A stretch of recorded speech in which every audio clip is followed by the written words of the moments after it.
So what exactly is a bond? That's what we're going to be talking about today. Let's get moving forward.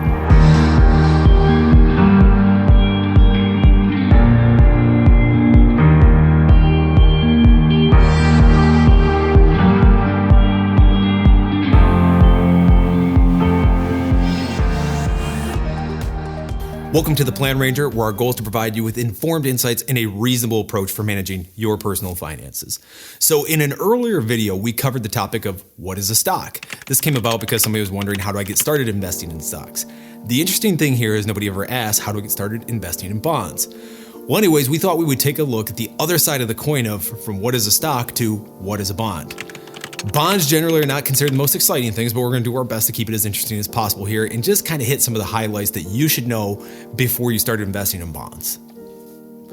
As we get started, one of the things we might want to do is just quickly review what a stock is. And I think for this, we should turn back to our example from the What is a Stock video to our friend who wants to start a coffee truck company, right? So you have a friend, she wants to open up a coffee truck company, and she comes to you for money. There are essentially two ways that you can help her out, that you can interact with her business from a financial aspect. The first way would be to give her money or buy ownership in the company, which would be to get stock. You become a shareholder, and if you do that, you're going to participate in the ups and downs, the profits and losses of the company, and in some cases have an active voice in how the company is run. On the other hand, the other side of the coin is you could always lend her money. So you could just give her a loan. And that's what we're talking about today, because bonds are essentially loans. When you buy a bond, you're basically lending someone money. The way a bond operates, though, is that either a company, a state, municipality, or the federal government even will sell bonds. They'll say, hey, look, we're putting these notes out there. We're putting these loans out there. Who wants to buy them, right? And so you can choose to buy a bond from any number of sources. So how does this work exactly? Well, let's go back to our friend who's looking to start the coffee truck company, right? So you decide that you want to lend her money. You don't want to co-own the company. You just want to help her out for a short period of time, or for a period of time, let's just say. And so let's just say in this example, you say, hey, look, I'll give you $10,000, and in return, you're going to give me 8%. 8% a year is going to be your coupon payment, or the interest rate that you're going to charge her. The way that this would work is every 6 months, she would pay you half of that. She would pay you $400 based on your principal, that $10,000 every 6 months. So for the next, let's just say 5 years, as an example, you're going to give $400 every 6 months until the end of the 5-year period, in which case she would pay you back your principal, that $10,000. And that is, in very, very simple terms, how a bond works. You buy the bond, let's say in this case, $10,000. You're getting interest payments along the way that's based on how much you put in. So $10,000, you're getting, 8%. Usually it's paid every 6 months. So, $400 every 6 months until the end, in which case your bond matures and you get your face value back, which is that initial investment that you put in. Hopefully that makes a little bit of sense there. So another thing you need to know about bonds is the fact that, realistically speaking, if you're a bondholder with a company, you don't get a say in how it operates. In this situation, if you were to take that $10,000 and lend it to your friend, and you're buying a bond with her, right? You're giving her that money because you believe that she can run the company and that you're going to be paid back, your principal plus the interest, right? You think that she's a good credit risk. You say, hey, you know what? I know you. I know your credit scores are good. I know you've got other assets if you need them. And if things go sideways, this, that, the other, or, your company's already been operating for a little bit. I know you know how to run that. So you're a good risk for me to take. So I feel comfortable that you're going to pay me back. And I feel that 8% is commensurate for that, right? All that aside, you're lending her that money. You don't get a say in how the company operates, okay? Versus if you were to buy stock in the company from before, if you wanted to become an equity or a stockholder, in that instance, you might have a say. You might have a seat at the table to say how the company runs. So then the question becomes, how does all this become investments, right? This just sounds like loans. So how are loans like investments? So there's an interesting dynamic that takes place when we talk about bonds. And in particular, there's two things that affect the prices of bonds. You're going to look at interest rates and you're going to look at credit risk or credit quality, right? So you generally have these two risks going side by side. We're not going to dig too much into the credit side of things just because it can become a little more nuanced, a little more complicated, and we want to keep things a little more simple for the purpose of this. And most people, when they get involved in bonds, they're not going to be focused as much on the credit side of things as they are on the interest rate side of things. So, but just keep in mind that when it comes to credit, if a company or the issuing entity, whether it's a municipality or a state, federal government, if they're not a good risk, if you view them as high risk, you should expect a higher interest rate. You should expect, more compensation, more reward for the extra risk that you're taking, right? And so when it comes to credit, that's the part of that matters is okay, well, if somebody has bad credit, we should expect higher interest rate. Generally speaking, some of the highest interest rate paying bonds out there are called high yield bonds.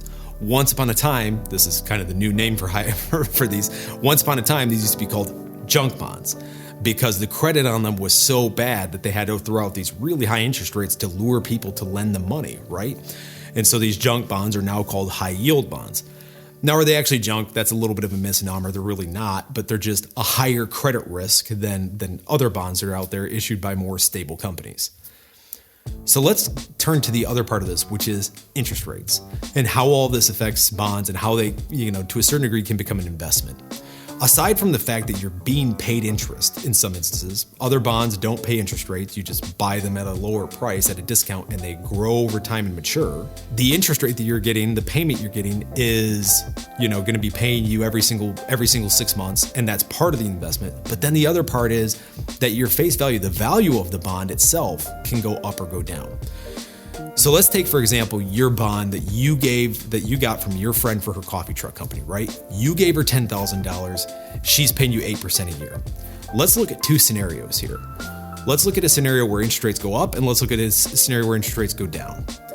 All things equal, okay? Let's just say all credit equal, all, the length of the bond is the same, everything is equal except interest rates. You've got a 5-year bond with your friend and her coffee truck. Let's say, for example, that a new bond comes out this year for a 5-year, the exact same time frame. Only because interest rates have gone up, you can get a bond with the same credit risk, everything, but except for the fact that it's now paying 10%. So instead of your 8%, you could get a 10% coupon. If everything is the same, other than your friendship with that person, but just in business terms, you'd kind of be crazy not to take the 10% rate. It's just assumed that you should pursue the higher rate of return if all of the risk and everything else is equal, right? So if now people can get a 10% bond instead of an 8% bond like what you have, your bond isn't worth as much, right? Your bond, it's going to be worth less now because everyone and the demand and everybody will go towards those new 10% bonds, right? So what we see here is that when interest rates increase, the value of bonds, value of them goes down because lower interest rate bonds just aren't going to be worth as much. They're paying a lower rate of return for the same risk. Conversely, when you have a situation where interest rates are going down, you have your 8% bond here and all the new bonds that are coming out are 2, 3, 4, 5, 6%, whatever it is, as long as it's lower than what you have and everything else is the same, your bond is now worth more. Because if people can get your 8% bond, if you can sell somebody your 8% bond and they're taking the same risk as getting a new bond, but at a lower interest rate, why wouldn't they do it?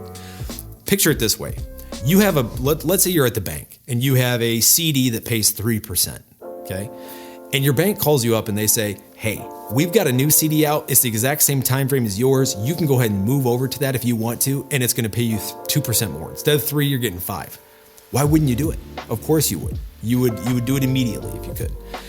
And so when interest rates go down, you're going to see the value of your bond increase. And when interest rates go up, you're going to see the value of your bonds go down. And so this is where the mechanism of the investment part of bonds really comes into play. So you've got the credit side and the interest side, and you have these values, that initial $10,000 that's going to go up and down, in this instance, what we're talking about, based on interest rates. So if you think, for example, that interest rates are going to go down and keep going down or go down a lot, then bonds might be an okay place for you to park some of your money or park some of your investments, right? Because if interest rates are going to go down, in theory, your investment would go up. Your 10,000 would turn into 11 or 12, maybe more. And along the way, you're also getting your coupon payments, your interest payments. So there's that too. Really, so since 1980, interest rates have been going down, almost for the past 4 decades. They've been on the decline. And so that's really been beneficial to bondholders and investors from that aspect is, hey, you've seen bonds do very, very well over that period of time. The problem here becomes that now the interest rate payments that are being offered on bonds are substantially lower than what they used to be. So there's a little bit of give and take here. So if you're a retiree who's looking for bond income, it's a tough time to be out there because interest rates are so low.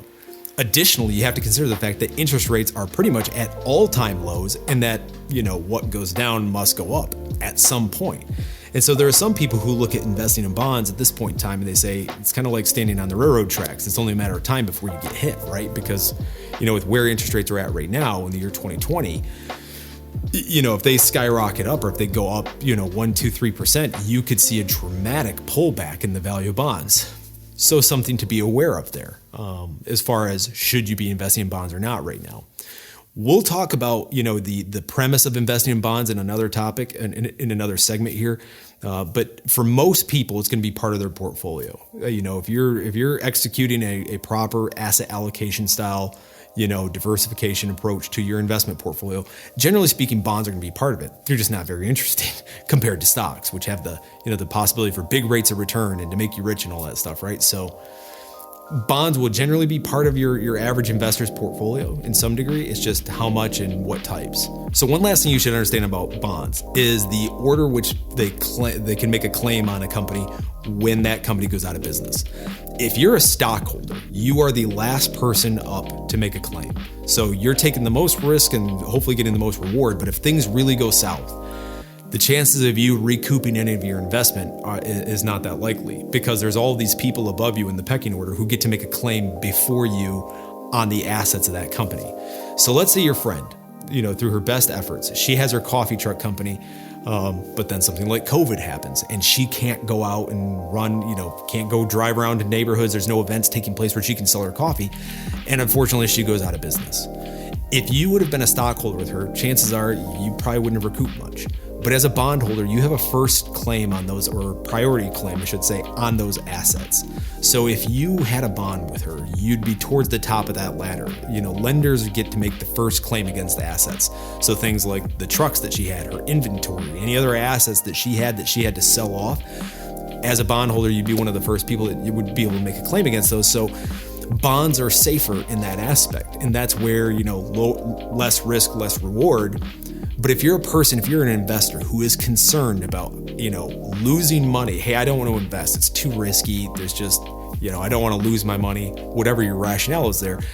If that is your line of thinking, then building out a larger portion of bonds might make more sense for you just because if things do become apocalyptic and bad and companies go under left and right, whatever, at least you stand a solid chance of recouping your money more so than a stockholder, right? Or a stock investor. So that's all we have for today. Hopefully that kind of helps clear up what a bond is versus a stock. We're going to do a few more segments diving into this a little more and how to mix these things and how they should all operate within your portfolio and your asset allocation. But for the time being, we just want to start with a baseline of what these things are, stocks and bonds. Do you want to become an owner or do you want to become a lender? Those are kind of the two primary options when you get into the investment marketplace, right? If you have any questions about that, please feel free to leave it down below in the comments. Click like, subscribe, join the Plan Ranger community. We would love to have you, of course. And if you know anybody who's on their own kind of financial path, learning, growing, or struggling financially, feel free to share these videos with them. We're trying to provide information that's informed and reasonable when it comes to managing your personal finances, and that might be beneficial to the person that who's dealing with these situations themselves. So until next time, thank you for taking the time. We hope this helped.